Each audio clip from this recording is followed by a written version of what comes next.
Imagine a world without the gentle touch of a summer breeze, the warmth of the sun on your face, the refreshing coolness of a mountain stream, or the solid stability of the earth beneath your feet.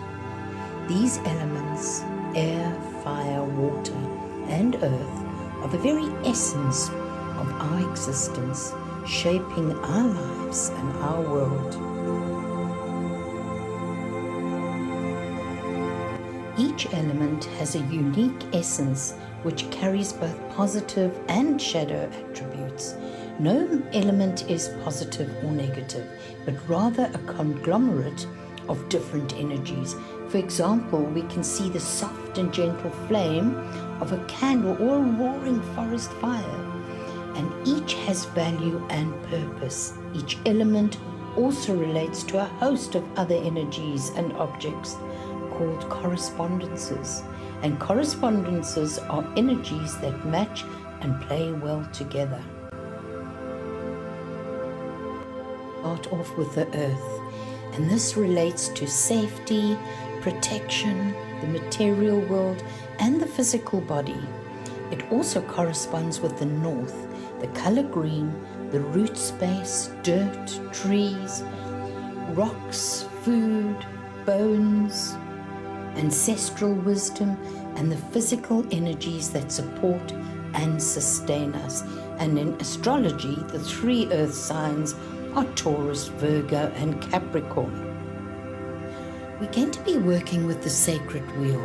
It's a symbol of unity and harmony. It's a powerful symbol found in various cultures and spiritual traditions around the world, and often represents the interconnectedness of all things, the cyclical nature of life, and the harmony of the universe. It symbolizes the unity of all creation, suggesting that everything is interconnected. And the circular shape of the wheel represents the cyclical nature of life, death, and rebirth.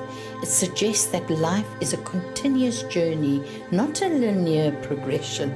And harmony, the sacred wheel often symbolizes the harmony and balance that exists in the universe. It suggests that everything has its place and purpose. And in Native American traditions, the sacred wheel represents the medicine wheel, a symbolic, harmonic, and balanced essence that comes off this, and is associated with the four directions, north, south, east, and west. Also the four seasons and the four elements, the earth, air, fire, and water. In Buddhism, the Dharma wheel represents the teachings of the Buddha and the cycle of rebirth, and is often depicted with 8 spokes, symbolizing the eightfold path to enlightenment. And in Hinduism, the chakra system is often represented by the wheel, with each chakra representing a different energy center. So it's very interesting, all these wonderful teachings that come to us. It continues to be a powerful symbol in modern times and used in various spiritual practices such as meditation, yoga, shamanism. It can also be found in art, jewelry, and other cultures. On the sacred wheel, the north encompasses the realm of earth, winter, death, rebirth, and your ancestors. And the north is the still and sacred portal where we are allowed to break down and shed to rebuild for a new cycle. It is the seat of deep wisdom where the ancestral knowledge from all of those who've come before us reside. And the north encompasses the endings and new beginnings in the space in between. The north is the cauldron of creation that encompasses death, birth, and the space between these two realms. It is the simultaneous end and beginning, and the dark moon phase. I think our linear human minds sometimes struggle with this. We're so used to endings and beginnings that a pause between the two, or the idea that endings and beginnings live in the same space, seem somewhat foreign. But of course, we can always find glimpses of this in nature.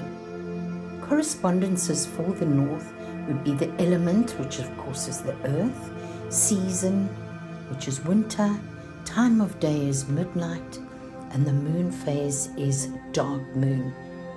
And the colors are black, brown, green, and white. We're going to bring in the energy of the gnomes, and they are associated with the earth element. They are typically depicted as small humanoid creatures who live underground or in forests, and their connection to the earth is by their love of nature, their ability to communicate with plants and animals, and their role is guarding underground treasures. They are the protectors of the earth and its resources, associated with specific natural features such as mountains or forests, and they are just so gorgeous. Gnomes are generally considered mythical creatures based on folklore, legends, and fairy tales, and gnomic folklore is found in various cultures around the world, and their characteristics and traditions can vary depending on the region. While some people may believe in the existence of gnomes, others see them as creatures of imagination and storytelling. And today we're working with the power animal, the ant, all about selfless service. And ant represents interdependency and working for the greater good. In the suffocating heat of the Amazon rainforest, a column of black ants work tirelessly, ferrying resources through the jungle to their colony. And ant supports the many levels of service. All of us serve in many ways. Some of us raise children, work for the benefit of our community, give to charity, and in deeper layers of spirit, we are serving a higher purpose. Each area of service requires some quantity of self-sacrifice. Ant sacrifices personal gains and needs to ensure the colony to flourish. We witness it in our everyday life. We sacrifice our personal energy to benefit others. We sacrifice freedom to protect and nourish our loved ones.